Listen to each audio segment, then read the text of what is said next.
Hello, everyone. It's Shane Kanto, your Wasteland reviewer. Welcome to Lost in the Wasteland, my weekly interview show where I get to gain a little bit of perspective on somebody else's perspective on movies. And I have a good pal of mine, Ben, coming on, who is such a wonderful host with the co-host of the Infinity Film podcast that I get invited on, where I'm considerably funnier than I am on my own work. But Ben, thank you so much for coming on. Yeah, thanks for having me again. Yep, love having you on the Infinity Film podcast. So You joy should to be on yours. You should shamelessly go and watch all their episodes, including the Matt Reeves episode that I was on recently, Yeah, that was a which good one. I thought we were going to give Rod like an aneurysm a couple of times. Yep, I think he got a little dicey over Cloverfield. yep, I think he yep. was mad at us a little bit. A little bit. I do that every episode though, so that's fine. That's just the joy of it all. Yep, That's a fun yep. time. But Ben, tell everybody a little bit about the podcast and anything else you'd like to shamelessly plug. Yeah, so it's the Infinity Film podcast. Like you said, other co-host is Rod. Um, yeah, we have a good time doing. We're back to weekly now. We took a little break, much needed break last year, so back at it now, and we do a variety of topics, ranking, tier lists, and we need to get back into doing some trivia um, and some drafts. So everything under the sun we try to talk about, and upcoming as well, the Marvel movies and shows be doing breakdowns for. So There you go. And yeah, as we are recording this, Ant-Man and the Wasp: Quantumania comes out this week, yes, and they released a tomato meter, and everybody's like, "What the hell?" mm-hmm. Yeah, I saw that. I'm just like, "Well, I'm seeing it tomorrow at a press screening. I guess I'll Okay, find out. yep. We'll find out. Either way, seeing it. Mm-hmm. I'm at that point. Doesn't matter. It's a Marvel movie. I'm seeing it. So there you go. Oh yeah, I yeah. I have got my my money. Thursday tickets already, so There you excited go. for that. When you are sitting there getting a chance to watch it, I'll be teaching people statistics, Oh, okay. which is why I can't go to opening night this year for Mm-hmm. anything this semester because teaching a Thursday night class Uh, of statistics, yep. which all my students absolutely love all 3 hours of it. Oh, Um, I'm sure. do my best. But to get things started with a couple of what I like to call the watch list questions. Now, Ben, what's a previously released film that you haven't watched that you're most excited to check out? Well, I thought about this one for a while. Excited might not be the correct term for this, but I have been eagerly waiting to watch Schindler's List, Ah, which I purchased on DVD a while ago, but just haven't gotten to it. I feel like I have to be in the right mindset for a film like that. So you yeah, got to plan your time yep. to sit there for the 3 hours or so, and you Mm-hmm. also have to be emotionally prepared to be Mm-hmm. devastated. So, yeah, I get the excited might not be the word, Yeah. but it is a great film, so it's definitely worth your time, and it's Mm-hmm. an important film. Yep. Never forget. Um, Now flipping that question, looking Mm-hmm. to the future. So Ben, what's a film that you're most excited to check out that's coming out soon or soon-ish? Yes, so we actually did a podcast recently about 10 anticipated films for this year. Mhm. And at my number one was Indiana Jones and the Dial of Destiny. Ah, I'm a huge Indiana Jones fan. I'll defend to a point the fourth movie even. I think there's some fun to be had, but I'm super excited for this new one. Harrison Ford, of course, coming back. John Williams coming back. Might be his last film score, but we'll see. And I don't know. I think he's just I gonna don't know. keep going. Yeah, he could. He could. Uh, Spielberg, he was originally attached, but I was sad to hear that he was stepping down to producer level. But I was excited with the replacement they had with James Mangold, so Mhm. I trust him with some excellent movies he's made in the past.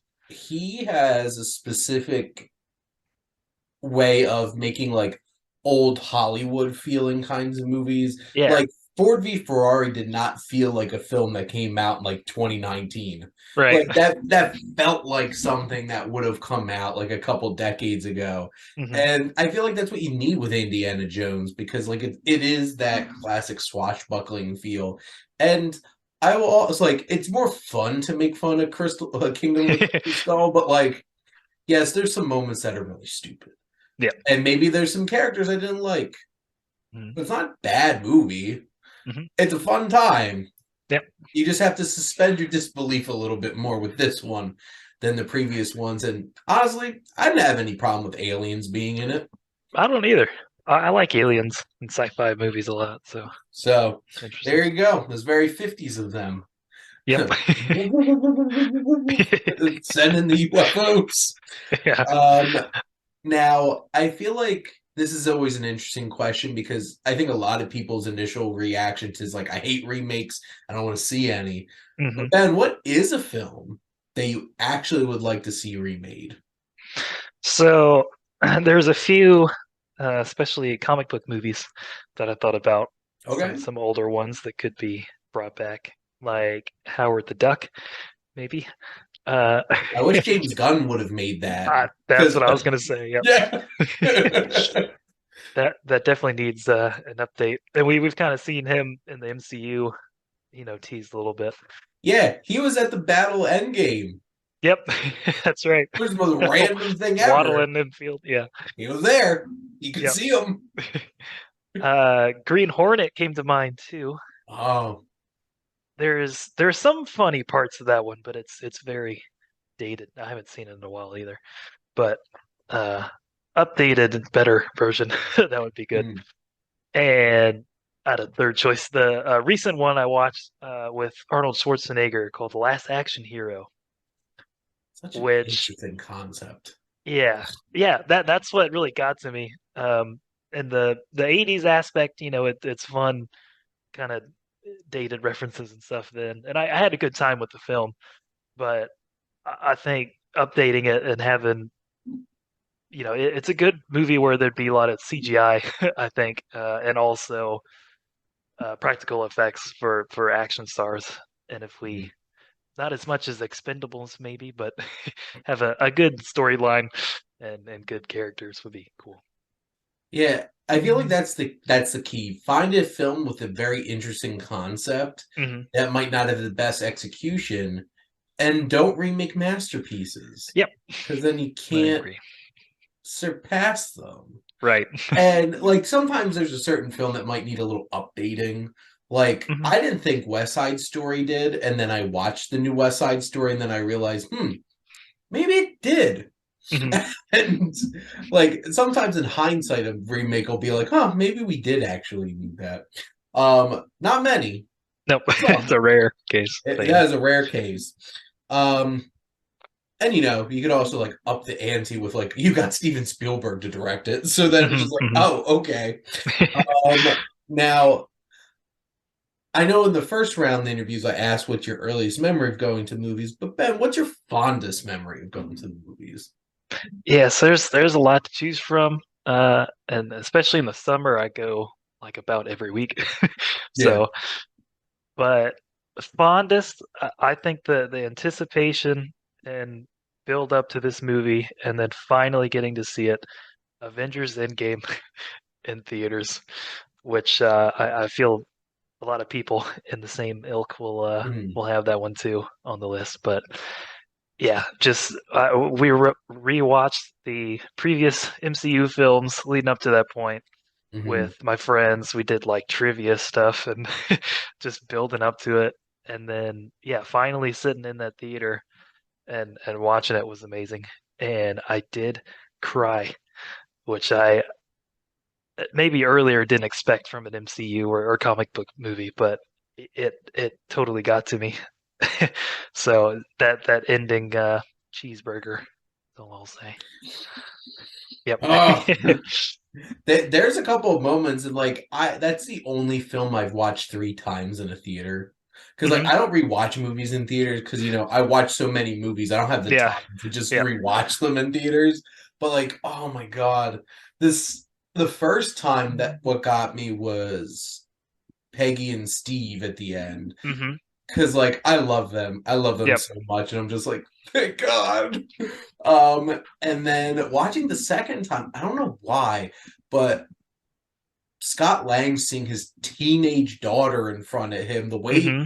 the way Paul Rudd plays that scene off, the acting in it, just like I got emotional. I'm like, what am I getting emotional about?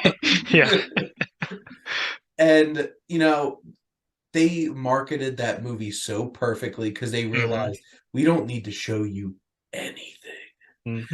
And you're gonna come see it anyway. Yep. It's for the better. Because dude really didn't know anything. The only thing that got spoiled for me beforehand was Thor and his not exactly best physique. Right. Um, I feel like Fat Thor's a little mean, so I'm gonna try to Yeah. avoid I calling agree. him that. I Hmm. kind of want to call him the dude Thor, Lebowski Thor, because like Yeah. I feel like that fits better. I even have the big Thorbowski. Somebody drew like it's a painting of him like as the dude, and then Hulk as Walter.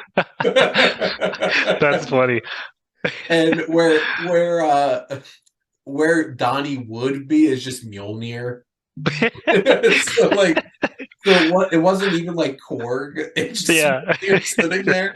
But like that was such an experience, especially the first time watching it. I got to Hmm. watch that with my brother too, and we're just Hmm. sitting there like he teared up at like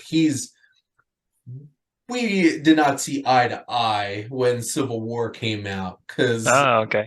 my brother was very much on Team Iron Man, and I was Mm, very much on Team Cap. me too. So seeing Endgame with him and us each having those emotional moments at the end is just like, well, what the hell's wrong with this? Um, but yeah, and it's gonna be. I think they're showing it a little bit that it's gonna be really hard to replicate and It's a build up to match. that. Yeah. So we're gonna have to see. We're really gonna have to see Yep. because it's been a bumpy road since then, And unfortunately. yeah, no, I agree. Um, But funny story about getting the tickets for that one too. mhm, I was actually I was in school at the time in college, and it was a pretty easy class in the computer lab.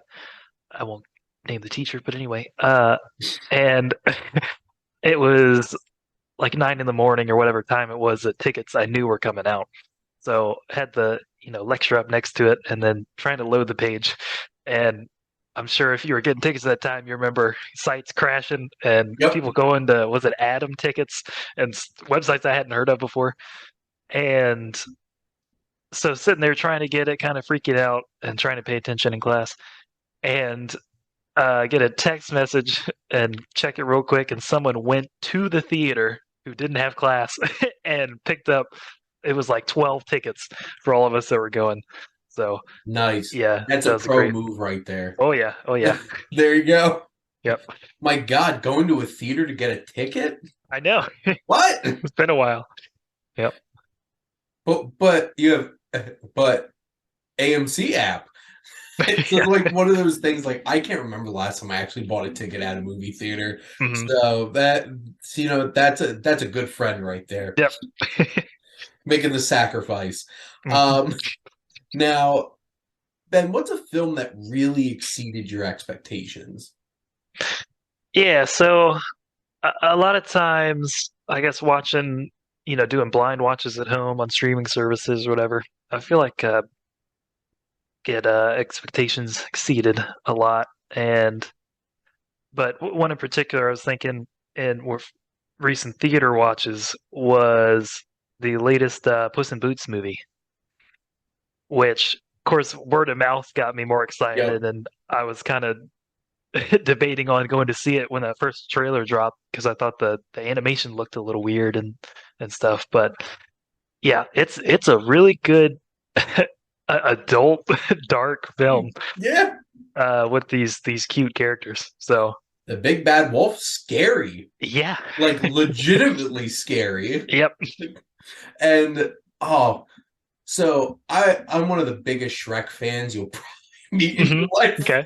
And I'm just like, Puss in Boots, I own it. I like it a lot, but like it's fine. Yeah. Like honestly, that was probably one of my bigger disappointment films because like I wanted to love every second of it, and I'm just like, Hmm. it's fine. Hmm. And then 10 years later, you're just like, um, am I excited about this? And let me just frame it like this, because by the time the credits are rolling on that movie, I'm like, give me Shrek. Give Yep. me Shrek 5. Give me this. Give me that. I'm just like, I'm like, DreamWorks, give it to me. Yep. So I was so ready. Oh my god, The Last Wish. I was I was at a advanced screening and press Okay. were invited, but it was an advanced screening. It wasn't just a press screening. So Okay. there's kids everywhere Oh. at the screening too. I'm saying like I probably enjoyed this more than any one of these children here. It just brought me back to sitting and watching Shrek when I was 10 years old in a theater. Yep. And my mom and my aunt looking at each other when Gingy was like, eat me. And you're just like, they're like, Uh, what did I bring my children to? yeah. I did literally just rewatch Shrek for Valentine's Day. Okay. Because my wife and I do a double feature. We each pick a romantic movie, and I'm like, Hmm. Shrek's one of the best love stories. One of my favorite love Yeah. stories. I'm picking Shrek. It's a good point. Yeah. There you go. And it's funny because I picked Shrek, and then my wife, which oddly picked Pride and Prejudice. So Okay. it was a very interesting double feature. Yep. But still got to watch Shrek. And Hmm. I'm ready for Shrek 5. Make it happen. Me And too. I'm with Eddie Murphy. Why Donkey not get a spinoff? Where's my Donkey movie? Hmm. Eddie Murphy's like, I'll make more Shrek movies. Bring it on. Yeah. Oh, I Mike love that. Myers definitely is like, I'll make more Shrek movies. Yeah. I don't think any of them have had consistently large paychecks in a long time. So Yeah. I think they'll take it. Yep. Um, now, I don't know. This is always a tricky question, but it's always an interesting one to hear people's answers because I don't know. Because, like, most of the people I interview on here I know because of movies, but I don't know if you're a reader, Ben. But what's one written work that you would love to see adapted into a film? So I am a decent reader. Okay. I read books. It might take me a while to get through them. Mhm. Just scheduling and everything. Mhm. I like to read at night. But um, one of my favorite authors is Stephen King, and of course a lot of his stuff has been made already. So there's a few could choose from there, but one of my favorite books as like a teenager that I read on my own and then we actually read in class was J.D. Salinger's Catcher in the Rye, Mhm. which I've looked up before, but now I've forgotten how the copyright works, that it can't be made or can't be adapted, I think. And well, until the copyright goes up. Mhm. But there was a movie recently, which I actually still need to see, about J.D. Salinger, but it got bad reviews. Um, but anyway, the Oh the book yeah, itself, yeah, it was fine. yeah, okay, that's that's about what I heard. Yeah. Um, but yeah, Catcher in the Rye really, I think I read it at like the perfect time, of this kid trying to figure out his life and what Mhm. is really important to him, and he kind of goes on this weird, crazy journey in New York and in and out of parents' house and crazy situations. So yeah, I think done right and good casting, that it could be a really good movie and a good adaptation of an old book. I can't wait for the copyright to be up so they can make Timothy Chalamet in Catcher in the Rye. Because like Yeah, he'd be good. I feel like that's who like if he's not like 35 or 40 at this Yeah, yeah, point, yeah. but if he ages like Andrew Garfield, they could just Hmm. keep making him be a teenager. Uh, Yep. so like I wouldn't put it past them. I just feel like he would be the first person to be like, "Oh, Timothy, come Hmm. on over. We're doing Catcher in the Rye." But I think that would be such an interesting film to make at this point. Because Hmm. like it's been built up for decades and decades and decades and has not been adapted, that I feel like there'd be a lot of attention Yeah. on a adaptation of that. And also, I think the best representation of J.D. Salinger on screen is definitely BoJack Horseman. Okay. I've watched that. Alan Arkin plays J.D. Salinger, Okay. who is hiding as a bicycle shop uh, proprietor, Huh. but gives up his charade really quickly. Because like he gets like nudged, and he's like, "Okay, I'm J.D. Salinger," and just like, and then where they go with it is so funny because it's basically like, what would an esteemed writer back then do in today's climate? Host a game show. That's exactly exactly what happens. It's just like, oh man, Oh, that's it's like funny. a basically it's a celebrity trivia show. It's like, hi, this is JD Salinger. This is celebrities. What do they know? Do they know things? Let's find out. If I'm not mistaken, that's the exact title. Or it's at least very close. And it was Yeah. one of my favorite running gags of BoJack. And like I'm pretty sure BoJack faces Daniel Radcliffe on it, Oh, wow. who Okay. voices himself, which Okay. that's the best. That Yeah. they actually he agreed to voice himself and lampoon himself in that show. Yeah. That's why Daniel Radcliffe's great. Yep. But JD Salinger's Catcher in the Rye, such a classic, and see if it happens. Mhm. Now, before we started recording, we were talking about an egregiously 4-minute trailer for Fast 10, Yes. and then all the other trailers that were coming out for the Super Bowl, which one that I forgot to mention, which this is a fun one. If you haven't watched the Super Mario Brothers plumbing advertisement, oh my God. I think that had to be the best thing that came out Okay. that night because, like, it's so funny. And it was like, wow, they still haven't really showed Mario's voice, which I know they're hiding. Hmm. This ad got me. Okay. It's really funny. So, for Yep. those who haven't watched it, I still need to uh, see that. there's so many to choose from. But, Ben, what's your favorite movie trailer? Yeah. So there's, I don't watch, well, first of all, I try not to watch the trailers a whole lot. I mean, Super Bowl and everything, I get excited. Yeah. Yeah, you too. Um, and like I said, going to the theater a lot in the summer, especially get tired of seeing the same ones over and over. Oh, my Um, God. yep. Shazam too, Yep. looking at you. But yeah, I like to be, surprised as much as I can. But there was one that did get my interest going a lot in the movie, and I think I did kind of watch it a few times on my own just because it was so good. Was the trailer for Mission Impossible Fallout, and it's just, I mean, action packed the whole time, and with Rogue Nation before it, which I enjoyed a lot. I mean, just from that trailer, it seemed like it upped the ante a lot, Mm-hmm. and it was set to music also, kind of like Baby Driver, the action set to the Mm-hmm. rhythm. And I am not a big Imagine Dragons fan, Me but neither, but like that song, I loved it set to that music so much. And I think that song doesn't, it's kind of unique in their career yeah, from what I've heard. Friction doesn't sound like Yeah, other Friction. Imagine Yeah, Dragons songs. I remember looking like, who does this? And it's like Friction by Imagine Dragons. I'm like, yeah. I was like, what? what? So yeah, that was another element of surprise. But yeah, that and I love that movie. That was another great Yes. theater experience. But yeah, Oh, I watched that trailer several times. I saw that in a Dolby theater. Oh, lucky. Yeah, I felt like I was on the motorcycle yeah, with Tom Cruise yeah. driving through Paris. I'm just like, just Dodging like and weaving. boom, boom, like feeling it behind next to you. I'm just like, oh my God. Mm, That was one of the few times because like I don't go out of my way to see movies in like IMAX or Dolby and stuff like yep. that. I probably should. I have AMC A list. It's not like I have to pay extra Oh, money for it. And that was probably one of the reasons why I saw it in Dolby. I'm like, well, I'm not paying for this ticket, so hmm I'm not paying the $50 for this ticket.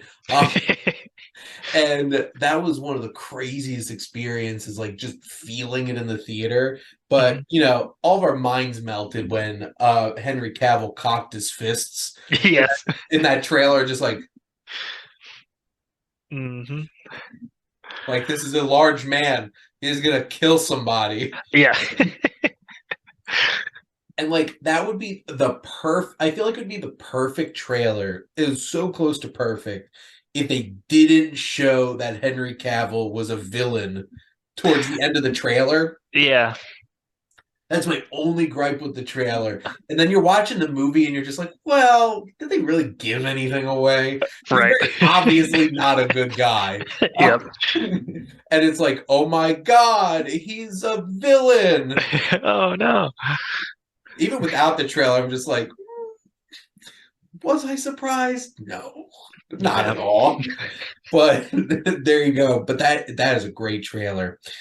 Uh, I would just sit and watch that, just to listen to friction and just like Yep. feel the energy of the trailer. Yep. Now, speaking of music and using of songs in movies, but we got segues all over the place Oh tonight. yeah. Now, Ben, what's your favorite use of an actual song in a movie? So, can I give you several? Yes, Okay. we make the rules here. Yes, good. So, So, if I have about 30 minutes, no. Um, but I'm a huge music guy, Mhm. scores and soundtracks. So, yeah, big into music on its own, but when it's used well in a scene and Mhm. memorable, and even ones that hadn't heard before, that's an instant download or save to my Yeah. playlist. So always gets me excited. Um, yeah, I kind of went crazy writing down a list here, but I'll fly through some because all of these are really good. In Your Eyes and Say Anything Yep. is classic with the speaker. Mhm. Holding it up. Goodfellas was hard to choose from. I picked Layla. The drive. He's going out of his mind, looking at the helicopters, and it's cool too because it's not the bulk of the song in the beginning with the lyrics and everything. It's that piano outro that is Mhm. that is underrated and should not be skipped when listening to it. Yes. Correct. Uh, Almost Famous, Tiny Dancer, when the whole bus is singing Yep. together and Mhm. coming back together as friends. Um, Ferris Bueller, oh yeah, it's just Oh iconic. yeah. Oh yeah, and Bum bum. yep. Every time I hear that, linked to that movie. I recently rewatched Donnie Darko with my Ah. girlfriend, and head over heels, Tears for Fears in I think it's a one shot, pretty sure, um, going through the high school, and it's just a Oh. great '80s Mhm. song, and you get introduced to a lot of characters, and it's weaving through, and then of course Mad World at the end, going through where the characters end up, is chilling. Okay, 500 Days of Summer. I like that film a lot. That introduced me to a lot of songs too. Come true. Um, yep, Woo. Hall and Oates, and just the it goes into like full musical dancing Yeah. down the street, and Joseph Gordon-Levitt looking in the reflection and seeing Harrison Ford, um, smiling back at him. It's so good. Back to the Future, Johnny Be Good, excellent scene. Yep. Um, Fits, used in the movie too, Mhm. at an excellent part. And I love '50s music even all the way back. So that was first time I saw that. That was cool to see that in there. Apocalypse Now, the Doors, the end is crazy. Yep. Again, I liked the Doors before, but it's forever linked to that movie now for me. And of course, Ride of the Valkyries, um, Mhm. which recently watched. Um, the Jake Gyllenhaal Jarhead Oh, for the podcast, and they have a scene in there where they play it over there you war go. footage, and it's interesting. And then Lost in Translation is is my favorite movie of all time, and one of the best songs in there is "Just Like Honey" at the very end. Jesus and the Mary Chain, which I that was one I hadn't heard of before, but every Mhm. time those drums kick in, gets me crying. And okay, and then I threw in the entire soundtrack to Forrest Gump and Baby Driver. I couldn't pick anything. There you go. It's just like, well, it's funny because I was just talking about Shawshank Redemption on Mhm. one of my podcasts. It's just like 1994, but like, whose soundtrack do I want? I'm gonna get the greatest hits of like popular music Yep. and just listen to Forrest Gump. So, and then Baby Driver, and like that's the thing because like they're complete opposites, but do so great with both of them because Forrest Gump's Mhm. just literally every popular song that you can think Yeah. of, and then Baby Driver is like no popular songs, Hmm. and just some of the most like they picked a Queen song I had never heard of, Yeah, yeah. and I've Same. heard of like 60, 70 Queen songs, Yep. and then oh, my favorite's still like I love Golden Earring, Radar Love, Hmm. Twilight Hmm. Zone, Radar Love, just yep. But oh, those soundtracks are so great. And now, like you mentioned, scores. I'll let you cheat on this one too. But what are going to be those scores you're going to sit and watch, sit and listen to? Well, yeah, I didn't have as many. I knew songs would go on for a while, but Yeah.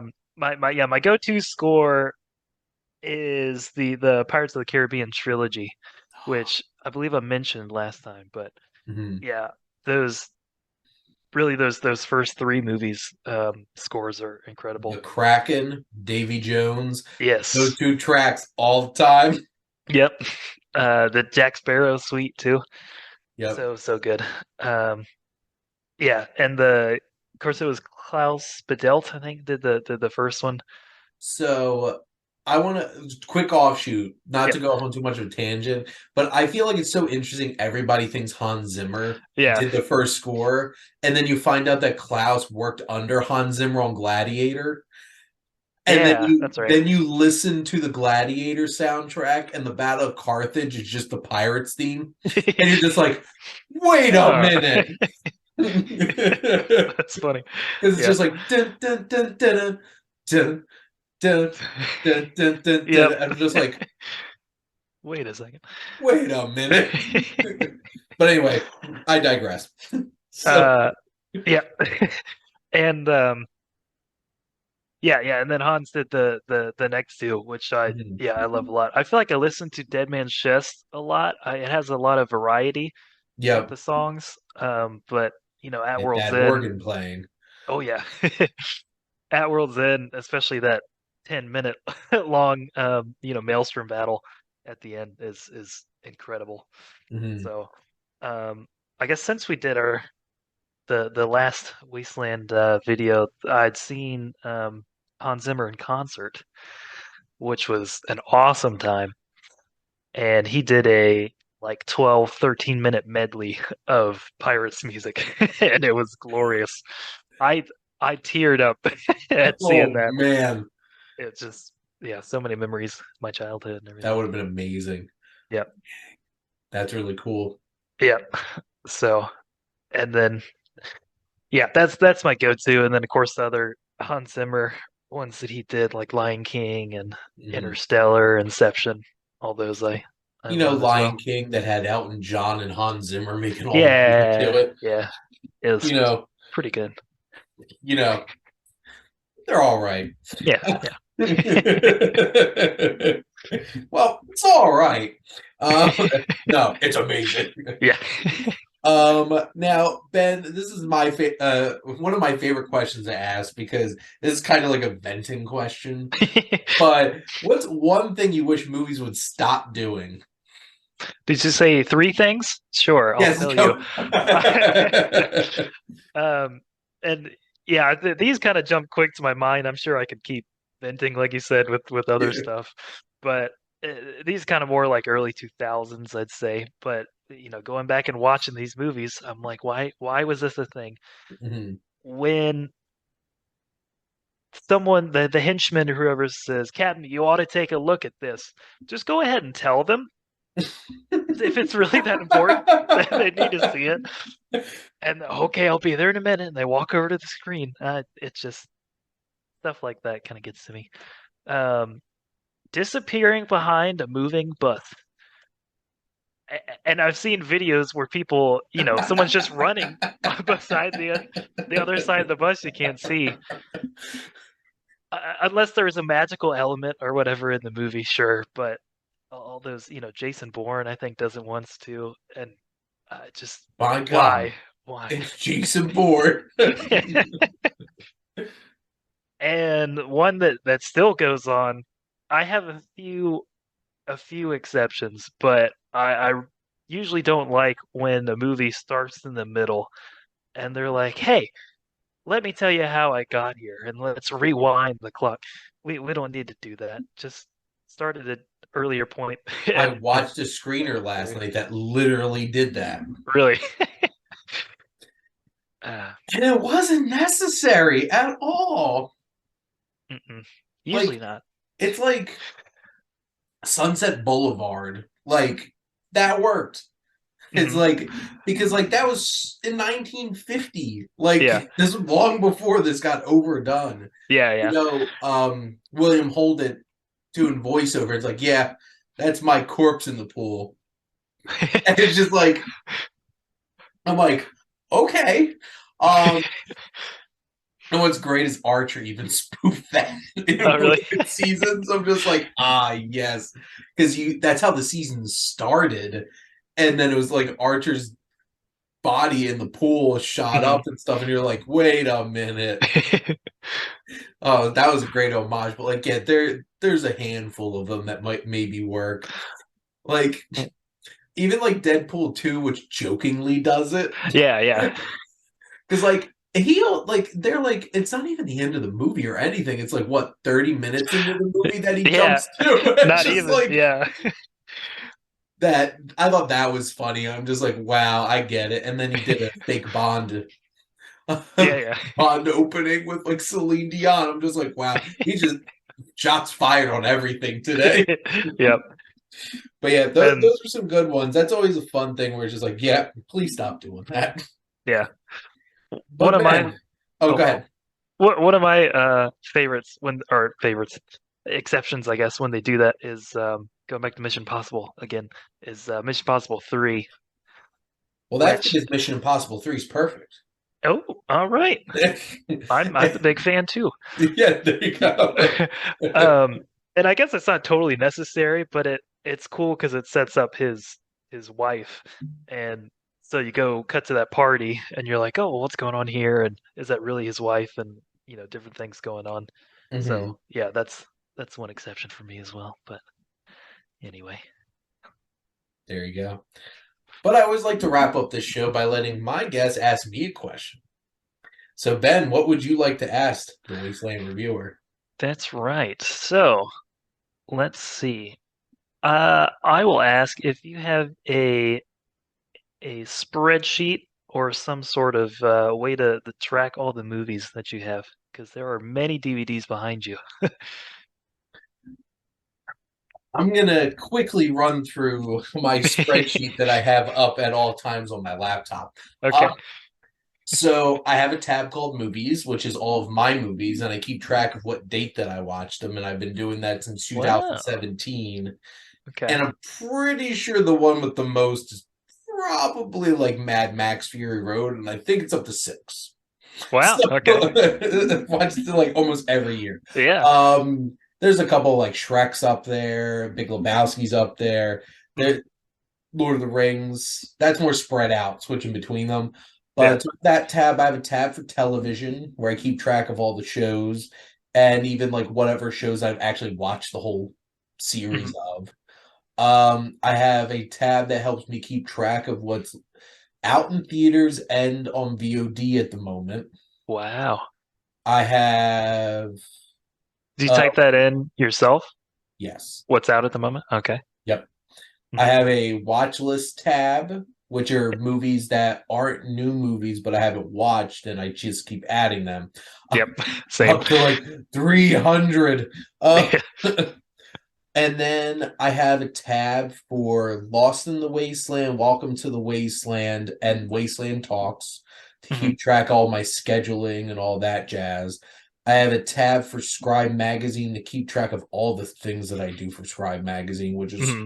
like five different types of articles and then their podcasts. I have a tab for this movie club with my friends that would keep track of that. I have a tab for Rowan in the Wasteland. Um, I'm shaking up my TikTok account and I'm not doing like reviews anymore. I'm just Hmm. doing like a daily video, and I came up with a scheme of like each day is a theme because I Ooh. had been doing every Friday was coming attractions for the weekend. Saturday was originally was me counting through all of my favorite movies, but then I kind of got tired of that and was losing creative juice to make fun videos with it. Hmm. So I started doing weekly recommendations. So like four movies I watched in the past week that I'd recommend. Oh, And cool. then Sundays I do a top 10 list Hmm. related to something. I've gotten into the groove of like picking something that came out that week. Hmm. Um, and then I have a tab of lists that I keep track of, like my favorite movie list, Hmm. and then a whole bunch of lists for Welcome to the Wasteland and ranking all the directors that I've been doing. Yeah. And then I have all the top 10 lists that I've done a post for. Um, I have annual rankings of every year of cinema because of my Cinematic Wasteland one that I've been doing. I Okay. think I'm hitting the limit on like what you can put in a spreadsheet. Yeah. Um, and then I have from 2016 until 2023, I have a ranked list of every new release that I've watched from those years that I've been keeping track of. Oh my gosh. And that's my spreadsheet. That's incredible. This is like what happens when somebody who loves something Yep. is that like uber organized and obnoxious about all of it, and then I have to keep track of it for myself. Yep.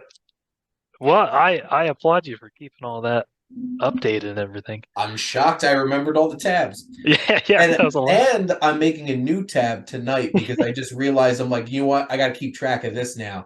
I have gotten to the groove of doing a monthly movie marathon with my friends. And Okay. so it started at my birthday, which my birthday party was literally just I sent a Google form out to my friends of all my top 25 favorite movies, had them Hmm. vote on it, and then we watched a couple of them. Oh, that's cool. And then we did a holiday one. Well, we did a Halloween one back in October. Then my birthday's in November. December we did a holiday movie marathon. January it was FU, it's January bad movie marathon. Um we were supposed to watch Super Mario Brothers, but it's not anywhere on streaming. So I Yeah. switched to Mortal Kombat, which Oh, like okay. I love the 95 Mortal Kombat. So like that was an easy watch for me. Hmm. And then we watched Scary Movie, Hmm. which honestly was still a lot of fun. It's a dumb movie. Yeah. And then Batman and Robin. Oh, okay. God, that felt so long. And then we watched The Room, which Oh, I okay. told Yeah. myself I would never watch ever again, but I did it for my friends.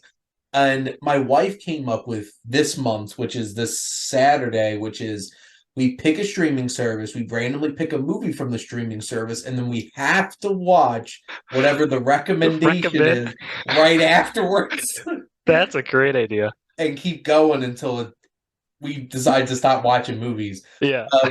We voted on Netflix, and I swear to God, if 365 days winds up popping up, I'm gonna like, no. And then like I have stuff planned out for like now I have to keep track of what I'm doing each month. So that's gonna be a new Yeah. tab. But yeah. And then I have one, it's on a separate spreadsheet. It's just all the books that I've read since the beginning of sixth grade. Oh, cool. And it's because I used to have it in a notebook. And then it's Hmm. so interesting looking how terrible my handwriting was in sixth Oh. grade. And then the notebook was falling apart. So then I'm like, Hmm. well, it's time. And then I Make it went and digital. typed it out. Yeah. Wow. Spreadsheet. So there you go. There's been moments where I'm like, I should probably switch this to a Google sheet at some point because like I'll be out like, do I have this movie? Yeah, I do that too. So, but yeah, there's my spreadsheet in a nutshell, Awesome. in detail. Who Yeah, am I kidding? I just went detailed through everything. So there you go. that's great. They'll tune into this episode, Ben, and not think that, oh my God, gonna get in we're gonna get deep inside the mind of a movie psychopath. So there you go. If you ever need a spreadsheet, I'll make you one. All right. Out there to people. It's what my master's in accounting reflects about my personality. So, but Ben, this was a lot of fun. Thank you so much Yes. for coming on. And I promise it will not be 100 more episodes before I have you on again. Okay. Sure. No, I know. Sounds like you're a I've busy been guy. making that promise to a lot of people recently Yeah. because how I started scheduling recently was like, who haven't had on for a while? I'm like, my God, I haven't had them on for 2 years. Yeah. So this is All long good. overdue. But Ben, thank you so much for coming on. Thank you for having me again. Last. Thank all of you out there for always tuning in and supporting your Wasteland reviewer.